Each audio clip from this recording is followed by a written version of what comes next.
I lost my phone like 6 months back in December and I got it like last month. 3 months मध्ये मला हा phone मिळालेला आहे. मी खूप आशा सोडून दिली होती. कोपर खैरने पुलिस ने 31 नागरिकों के चोरी हुए मोबाइल फ़ोन को सौंपा।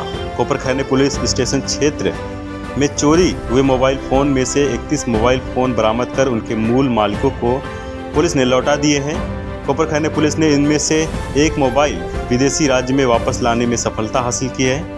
वहीं राहुल मोरे ने दिन रात कड़ी मेहनत की और वरिष्ठ पुलिस निरीक्षक औदुंबर पाटिल के मार्गदर्शन में कोपर खैरने पुलिस स्टेशन क्षेत्र में चोरी हुए मोबाइल फ़ोन की तकनीकी जानकारी वेबसाइट पर डालकर 31 मोबाइल मूल मालिकों को सौंप दिया गया है। तकनीकी जांच के बाद एक मोबाइल फ़ोन दुबई क्षेत्र में पाया गया, जबकि दूसरा मोबाइल फ़ोन उत्तर प्रदेश से जब्त किया गया है।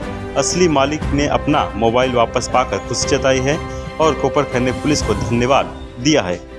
सीनियर पुलिस इंस्पेक्टर औदुंबर पाटिल ने यह भी चुनौती दी है कि जब आपका मोबाइल फ़ोन चोरी हो जाए तो आपको इसकी तकनीकी विश्लेषण जानकारी के साथ नज़दीकी पुलिस स्टेशन में रिपोर्ट दर्ज करानी चाहिए, जिससे पुलिस को मोबाइल फ़ोन की लोकेशन जानने और मोबाइल प्राप्त करने में आसानी होगी। I lost my phone like 6 months back in December and I got it like last month and it was imported from Dubai.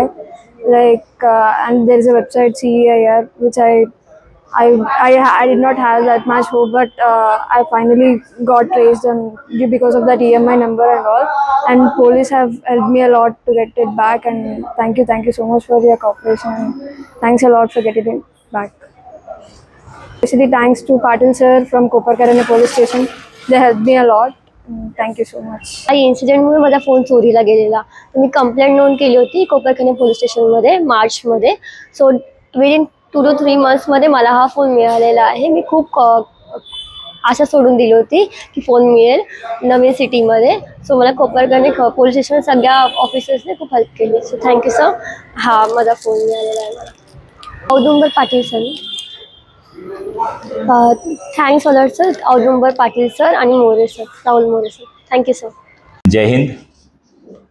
आज आम्ही कोपर खैरने पोलीस स्टेशनच्या वतीनं 31 नागरिकांना त्यांचे गहाळ झालेले मोबाईल फोन्स आम्ही सन्मानपूर्वक वरिष्ठांच्या परवानगीने आज परत केले.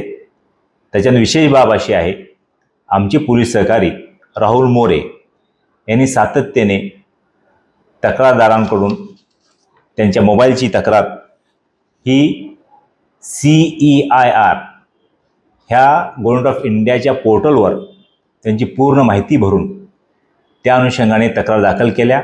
त्या तक्रारीमध्ये IMEI नंबर ॲड्रेस असल्या कारणाने त्या मोबाईलची इत्थंभूत माहिती आमच्याकडे पोर्टल थ्रू वारंवार मिळत गेली. त्या माहितीच्या अनुषंगाने आमचे पोलीस सहकारी राहुल मोरे यांनी रात्रंदिवस मेहनत करून सर्व मोबाईलचे लोकेशन्स काढले आणि त्या अनुषंगाने तिथल्या स्थानिक पोलिसांची मदत घेऊन आम्ही 31 मोबाईल हस्तगत केले. आज रोजी आम्ही 31 नागरिकांना मोबाईल परत करायचा कार्यक्रम ठेवला. त्यामध्ये विशेष बाब अशी आहे, सुप्रिया मुचरला यांनी जी तक्रार दाखल केली त्यांचा आयफोन होता. या मोबाईलची आज मार्केटची किंमत 1,40,000 आहे. तो मोबाईल आम्ही दुबई ह्या परदेशातून आम्ही हस्तगत केला. ज्या व्यक्तीकडे तो मोबाईल विक्राय गेला होता त्यांचे संपर्क करून त्यांना सर्व कायद्याची माहिती ज्ञात केली आणि त्या अनुषंगाने तो मोबाईल आम्ही हस्तगत केला. तसेच एक दुसरा आम्ही उत्तर प्रदेशवरून आम्ही सोहेल शाह यांचा फोन आम्ही उत्तर प्रदेश पोलिसांची मदत घेऊन तोही हस्तगत केला. तसेच दुसरा आणखी एक आयफोन जो आम्ही मुंबईतून हस्तगत केला.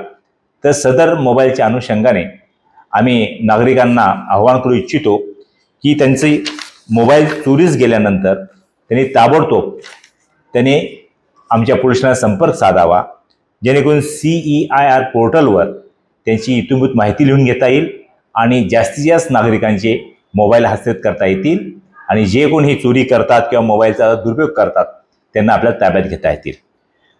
तर ह्या सर्व 31 मोबाईलची सध्याची मार्केट व्हॅल्यू साधारण 7.5 ते 8 लाख रुपये आहे. तर हे आम्ही आज नागरिकांना परत द्यायला आहेत. नागरिकांना आम्ही पोलीस काय वस्तू परत करत असताना आम्हाला खरंच आनंद झाला की आम्ही नागरिकांच्या सेवेसाठी काम करत आहोत. त्याच्यामुळे पुनश्च नागरिकांना काही तक्रारी असतील त्यांनी ताबडतोब पोलिसांशी संपर्क करावा आणि दुसरे काय असेल तर 112 वर कंप्लेंट करावी, जेणेकरून आम्हाला ताबडतोब त्यांना मदत व सहाय्य करता येईल. जय हिंद. आवाज टुडे पंकज जनवंशी की रिपोर्ट, नवी मुंबई.